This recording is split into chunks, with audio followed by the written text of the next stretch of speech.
لا الہ الا اللہ لا الہ۔ السلام علیکم ورحمۃ اللہ وبرکاتہ۔ آئیے ہم آج جانیں کہ 5 نمازوں کے نام کیا ہیں اور ان میں کتنی رکعت پڑھی جاتی ہیں۔ نمبر 1 فجر، نمبر 2 ظہر، نمبر 3 عصر، نمبر 4 مغرب، نمبر 5 عشاء۔ جی تو اب ہم یہ سیکھتے ہیں کہ ان نمازوں میں کتنی رکعت پڑھی جاتی ہیں۔ جی تو فجر میں ہم 2 رکعت سنت اور 2 رکعت فرض پڑھتے ہیں۔ ظہر میں 4 رکعت سنت، 4 رکعت فرض اور 2 رکعت سنت پڑھتے ہیں۔ عصر میں صرف 4 رکعت فرض پڑھی جاتی ہیں۔ مغرب میں 3 رکعت فرض اور 2 رکعت سنت پڑھی جاتی ہیں۔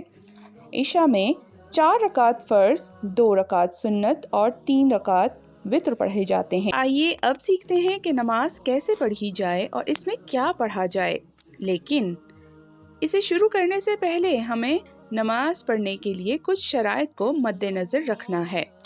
نمبر 1، اس بات کو یقینی بنائیے کہ آپ کے کپڑے نماز پڑھنے کے لیے درست ہیں۔ نمبر 2، آپ کے کپڑے اور نماز پڑھنے کی جگہ پاک اور صاف ہے۔